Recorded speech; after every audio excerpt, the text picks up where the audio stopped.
And this is the first picture the first paparazzi picture I took of Bruce Springsteen coming out. He came out of his driveway here and was going into his Porsche that was parked out front.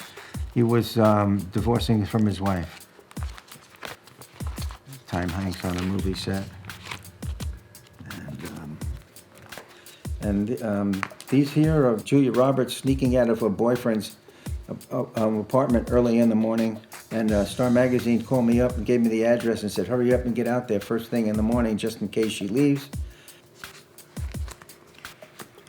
And when I came back again to Julia Roberts' house later on, and there I got her sneaking out of the boyfriend's house again early in the morning. And this one here, he came out to make sure I wasn't out front, and then Julia Roberts came out, and he thought he had chased me away. So I left, and I went to the corner and hid in some bushes, and I nailed him with my long lens. And she's laughing.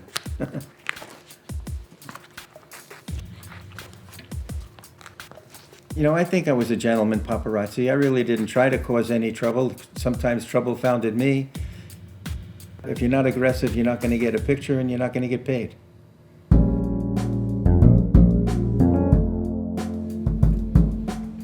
People don't like paparazzi because they're too aggressive and they're annoying. When I'm around home and I have time, I go to my own darkroom in my garage and print all my own pictures with what these are all of. I've taken at least a few 100,000, probably even more. A lot of these I haven't even seen in a while until I just started putting them into these books. And I'm just amazed at how many pictures and how many different people. But it's an amazing career. That's what I think. And now that I can look back, I just say, wow. This press pass was from 1976, and I was a stringer for the Associated Press, and I was able to get pretty close to President Nixon. And this one here, unfortunately, I didn't do anything wrong, but the police said I did, and anyway, I was arrested, and all they wanted was the clip that was on it, and I put the badge in my pocket, and I eventually got out.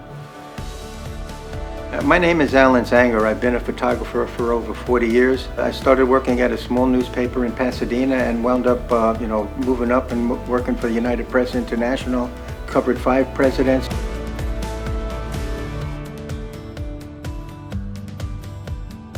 More sporting events than anybody can see in a lifetime.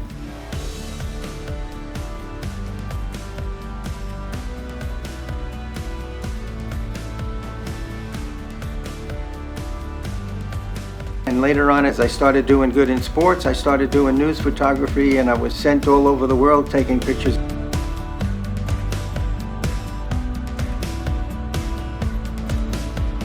After 10 years working for UPI, the company was bought out by someone else, and they had to get rid of all the highest paid photographers first. And also I was a union rep, so I was one of the first guys to go. The paparazzi pushed the envelope farther and farther, and editors printed them.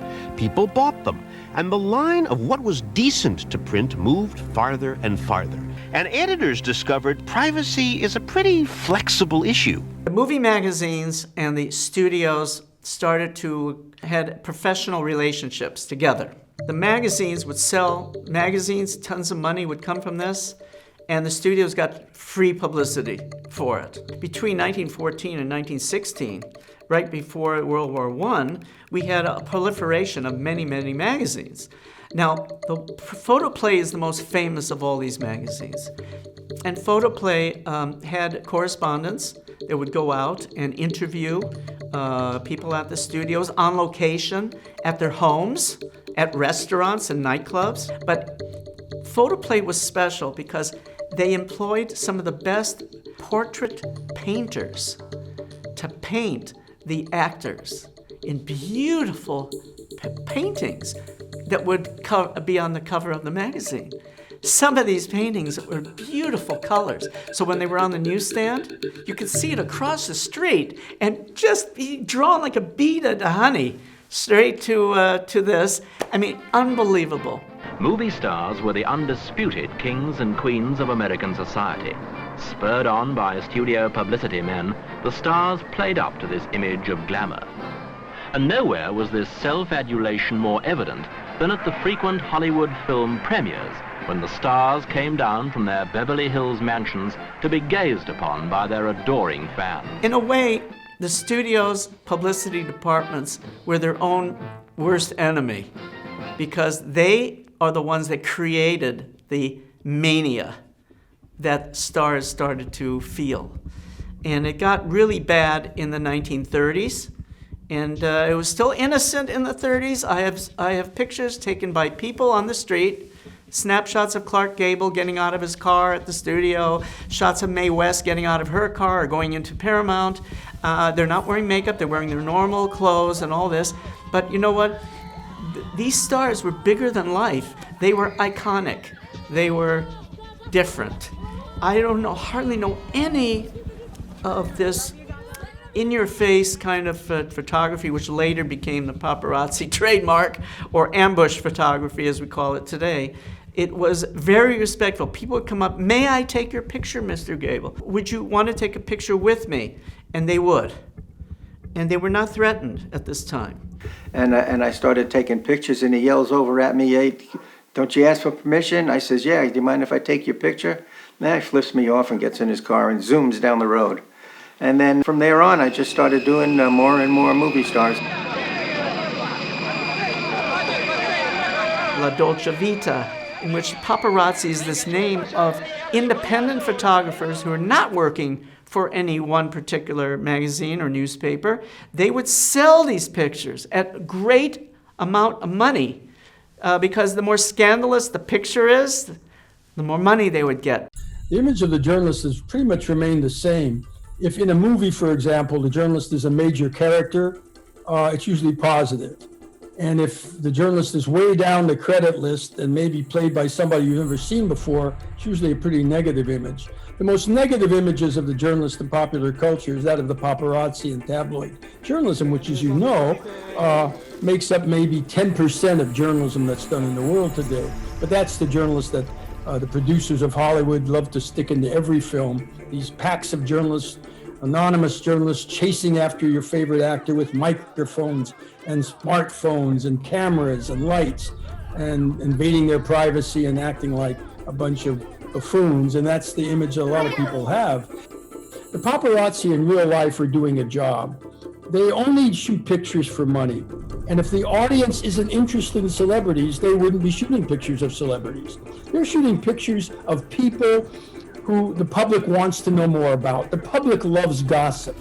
I mean, if you are a human being, you love gossip. You want to know about your neighbors. You want to know about your family. You want to know anything you can about the dirt of your friends and neighbors. And when you get to celebrities, my mother was a prime example. She would watch these people on television every week.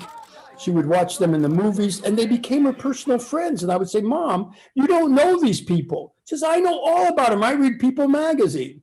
I know their children's name. I know this. I know that. I know who they're marrying, who they're seeing, who they're cheating on. I know everything about them." This is the problem, is that most movie stars don't mind publicity. They don't mind the photographers. It's when they start to ambush you, when you're not ready for them, and when they could be a stalker. Oh yeah, I can go through any one of these boxes and tell you exactly what happened in the pictures.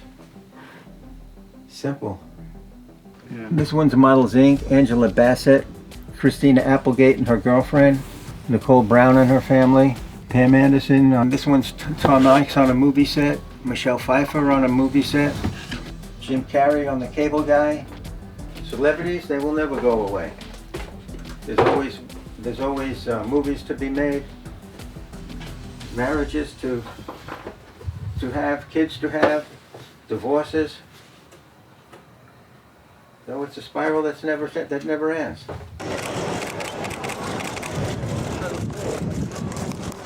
There weren't really any conversations about ethics when I was dealing with a lot of the people in teams.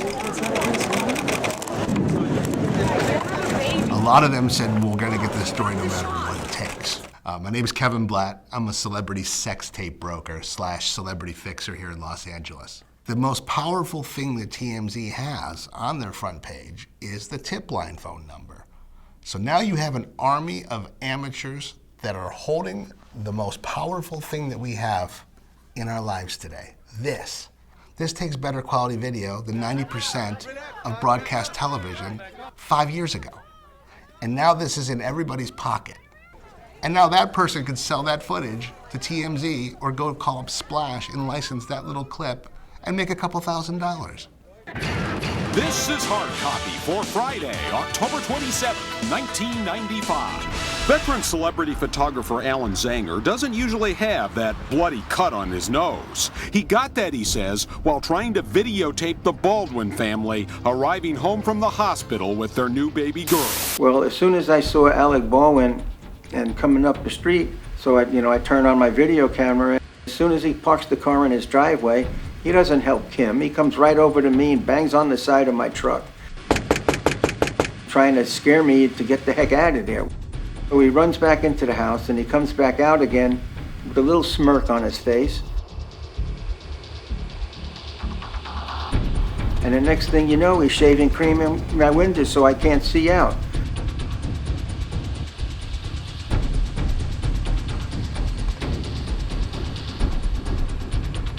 I didn't even come out of my truck because I didn't know where the heck he was, and I waited enough time. I was hoping that he'd be gone and I can get out of there. So I open up the hatch in the back and I get down onto the street, and wouldn't you know it, Alec Baldwin comes running across the street and tries to gauge me in an argument, which I didn't want any part of. And I'm backing away, and he's still infringing on my space. And I tripped over a large black trash can. As soon as I lost my balance, wham! And that jackass, it hits me across my face. Paparazzi photographers seem to have become the celebrities' favorite punching bags these days. My glasses fell and I was disoriented. And then as I turned around to go now into the front part of my truck, he turns around and kicks me in the ass and says, "Now you got the hell out of here. You got what you deserve." To make matters worse, I got kicked in the butt and punched in the face. I made it to the corner and I dialed 911, and I didn't realize that I was bleeding also. And before you know it, he didn't just have me to worry about. Television news crews with their trucks and helicopters invaded the neighborhood, not to mention plenty of police. So about an hour later, this police sergeant comes over and he says, "Hey, you know what? Alec Baldwin wants to arrest you, but we found out that he started it. How would you like to arrest him?" I said, "Shoot, what do I have to do?" And they said, "Well, you sign on this piece of paper, you come in our police car, go up to where he is, and point to him," which I did, and they put the handcuffs on him and took him away. Whatever happened to freedom of the press? Was Alan Zanger harassing the Baldwins or doing his job?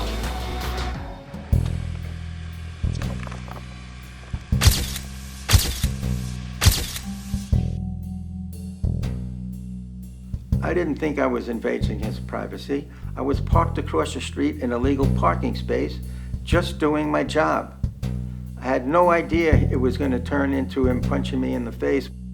So it was all a surprise that he would go to that length and, to try to get me out of there. And, and then before you know it, it's Alec Baldwin, Alan Zanger story. Kind of funny, but. I see privacy as one of the most important issues of the 21st century.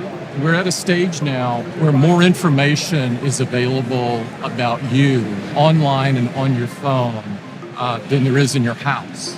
The way I see it, in the last 20 years, the change has not necessarily been that privacy has eroded, but I think what has happened is what constitutes a reasonable expectation of privacy has eroded. The ability of people to amass information, to organize it, to essentially create dossiers on every one of you, that the expectation we have of keeping certain things private is going to be way different than it was 20, 30, 40 years ago. And that's why I think privacy is really changing. But also I think privacy is changing because of you. I think we live our lives where privacy is minimized. No. You guys need to back up. I can't see the cars. Okay, back up, guys. You can't see the cars. They got the fuck out of the way. I can't see. There are cars there, motherfucker. Well, privacy for a lot of these people is a real slippery slope because on the one hand, when you sign up to become a celebrity, you pretty much sacrifice a lot of your privacy. People go, oh, boo-hoo. These people get paid so well to become celebrities. I don't feel bad that they have to stop and sign an autograph. I don't feel bad that they're getting a picture taken when they don't have makeup on. It's a slippery slope. You don't know what's going to happen until you reach that level of thing. And we've seen it. We've seen it with weird, like Michael Jackson. You become so famous that you can't leave your home. I think it's really money driven. That's mostly what it is. And we're talking big money. $100,000 for a photograph. That is serious money. That's why it's like the gold rush. One guy finds a gold nugget, bam, there's a gold rush. Many people want to find that same nugget. Same thing with photographers. I met and talked to some young photographers that say, God, these people are making a lot of money shooting these stars. They end up sitting in their car in front of somebody's house waiting for something to happen to make that big money, that big score. Well, in this digital age, this is so easy to do in Photoshop and other digital tools. You can literally fake a picture and make it look absolutely real. And they say a picture is worth 1,000 words and pictures don't lie. But in today's world, pictures do lie. And this is very dangerous because you could see a paparazzi who's desperate for money faking a picture and doing it so well that nobody knows it's fake until there's maybe there's a lawsuit or an outroar or something and the picture is exposed. But the reality of visual journalism, whether it's true or not, is becoming a real problem. And I think this is going to be one of the central problems facing journalism in the next decade.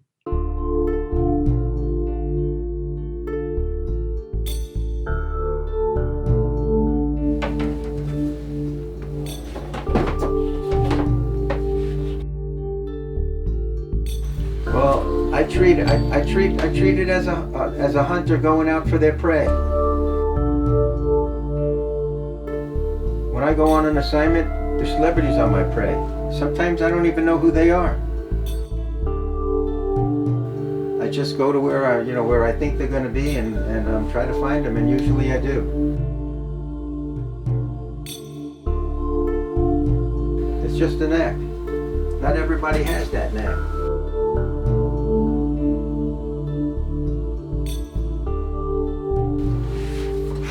And the ones that do are usually successful in this business. And the ones that can't, they hang out in front of restaurants because they have no place else to go. And just take pictures of what everybody else takes pictures of.